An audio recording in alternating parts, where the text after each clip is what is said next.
Good instructions given by the ref in the early going. Mike gets it with the right hand and Etienne is down! Mike Tyson est l'une des figures les plus marquantes de l'histoire de la boxe poids lourd. Dans ce sport impitoyable et brutal, il règne en maître, devenant le plus jeune champion du monde de la catégorie. Le plus jeune et nouveau champion poids lourd WBC du monde, Michael Tyson.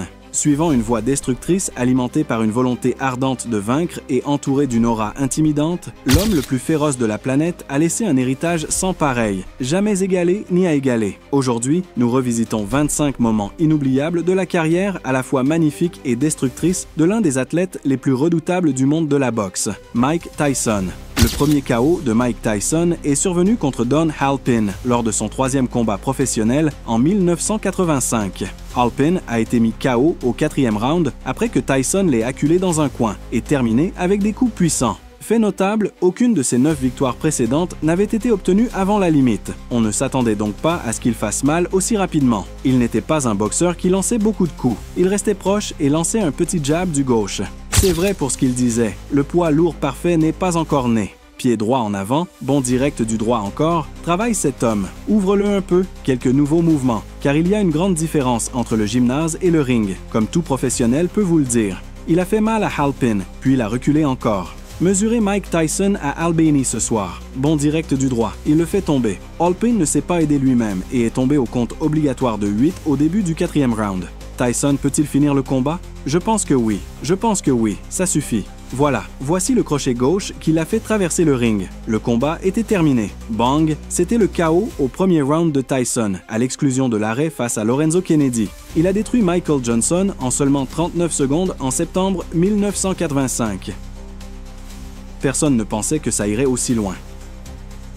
Il y va, il se fraye un chemin. Je suis content que tu l'aies souligné parce qu'il est tombé, le crochet gauche l'a enterré. Il l'a touché aux côtes. Ça l'a attrapé et envoyé directement au tapis. Avec un avantage de 10 kg, il a mis toute sa puissance avec le droit. Ça arrive. Wow! Je vous le dis, Michael Johnson a gagné son argent à la dure ce soir. Eh bien, il n'y a pas grand-chose à dire sur ce KO. En octobre 1985, Tyson, âgé de 19 ans, a affronté Donnie Long. Long était censé être la première véritable concurrence que Tyson affrontait en professionnel, mais Tyson l'a submergé et détruit dès le premier round, mettant Long au sol à 37 secondes du combat, puis 2 autres fois avant que l'arbitre n'arrête le combat, un KO lors de son 8e combat professionnel. Tyson en short blanc et gants rouges, et Donnie Long dans le ring. Long a 27 ans. Oh wow! Eh bien, ça a été rapide. Voilà Tyson qui arrive. 2 crochets gauche encore. Il a failli envoyer Long hors du ring avec ce crochet gauche. Tyson. Long est à terre pour la 2e fois. Mike Tyson n'était pas censé sortir aussi fort contre Long. 5 des 8 combats ont commencé avec une forte rafale de direct du droit. C'est la pire performance que j'ai vue de Donnie Long, mais wow! Le crochet gauche le met KO. Le jeune Mike Tyson a mis fin au combat contre Donnie Long au premier round. Fin du combat. Ce crochet gauche, si court. Le premier combat de Tyson qui s'est déroulé sur toute la distance fut contre le dur et talentueux James Tillis en mai 1986. Tillis avait failli battre Tyson, mais Iron Mike a finalement vaincu son adversaire par décision unanime. Les règles étaient en vigueur. Pas de compte de 8 debout, compte obligatoire ou non. Tillis ne fuyait pas Tyson et Tyson a travaillé le corps. Ce fut une expérience d'apprentissage importante pour Mike Tyson. Il allait devoir gérer un Tillis rapide pour atteindre le sommet, même s'il avait du mal à ce moment-là. Tillis a commis une erreur face à Mike Tyson. Nous attendions un KO. Le coup le plus dévastateur de Tyson était le crochet droit au corps suivi d'un uppercut droit. Dans son combat contre Lorenzo Boyd, Tyson a exécuté ce combo de façon spectaculaire, mettant fin au match au 2e round. Tyson avait un avantage de 10 kg. Direct du droit rapide, il fait tourner les jeunes boxeurs, passant juste devant Jim Jacobs et Bill Clayton. Bon uppercut droit lors d'un combat à l'Oklahoma State. Il recule après un uppercut droit vif au corps de Tyson, puis un double coup droit au corps et au menton. Down goes Lorenzo Boyd. Le compte est à 5. Le compte est à 6. Le compte est à 8. Il ne se relèvera pas. C'est fini. Il y a eu un crochet gauche puissant. Il n'a pas complètement étendu le bras, puis un coup de droite au corps juste comme ça. En haut, un uppercut droit. Bonne nuit. Wow, combien de coups de Tyson. Le corps s'effondre presque là-dedans. Le combat professionnel le plus court de Tyson, qui s'est terminé par un knockout brutal, a eu lieu contre Marvis Frazier en 1986, le fils du défunt Joe Frazier.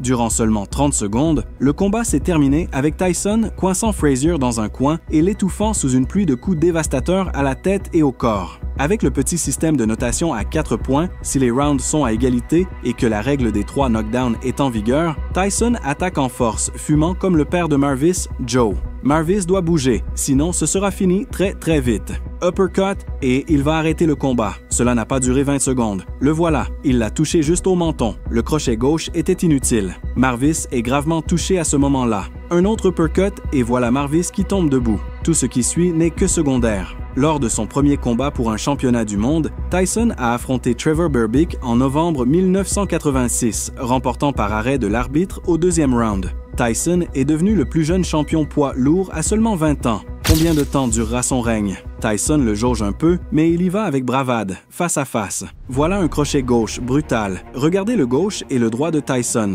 Mike place un léger coup de droite. 3. Michael Tyson est l'un des plus grands champions poids lourds de tous les temps. Malgré son corps l'a parfois trahi, mais il est devenu le plus jeune champion poids lourd WBC grâce à un TKO impressionnant. Tyson a remporté son deuxième titre mondial en battant James Smith par décision unanime pour le titre WBA et est devenu champion unifié WBA et WBC. En 1988, il a dominé Michael Spinks en seulement 91 secondes, une victoire spectaculaire qui a montré sa puissance redoutable. Tyson a également eu des affrontements hors du ring, notamment une bagarre avec Mitch Green qui lui a valu un poignet fracturé. Malgré cela, Tyson a su rester impitoyable. En août 1987, Tyson est devenu champion incontesté des poids lourds en unifiant les titres WBC, WBA et IBF après avoir battu Tony Tucker par décision unanime. En 1988, en guise de revanche, il a écrasé l'ancien champion Larry Holmes en 4 rounds, confirmant ainsi son statut de légende. Mike Tyson a rapidement dominé ses adversaires, enchaînant coups puissants et knock-out dès les premiers rounds, notamment contre Brown et Holmes. Cependant, en février 1990, dans un des plus grands bouleversements de l'histoire de la boxe, il a subi sa première défaite face à James Buster Douglas, KO au 10e round à Tokyo. Cette défaite a marqué un tournant dans sa carrière. Après ce revers, Tyson est revenu plus fort, battant Henry Tillman et Alex Stewart par KO rapide. En mars 1991, il a affronté Donovan Razor Ruddock dans un combat intense. Lors de leur revanche quelques mois plus tard, Tyson a remporté une victoire unanime aux points, consolidant sa place de prétendant numéro 1.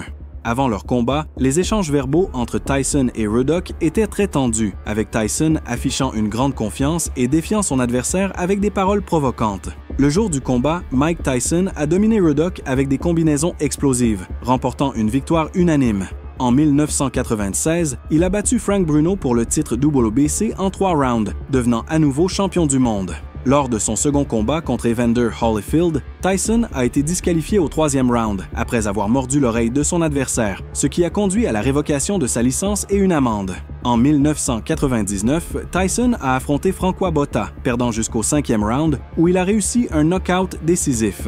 En 2000, il a vaincu Andrew Golota, qui a abandonné après 2 rounds. En 2002, Tyson a combattu Lennox Lewis dans un match très attendu, après une bagarre lors de la conférence de presse. Tyson a perdu par KO au 8e round. Sa dernière victoire professionnelle fut en 2003 contre Clifford Etienne, qui l'a mis KO en moins d'1 minute de manière spectaculaire.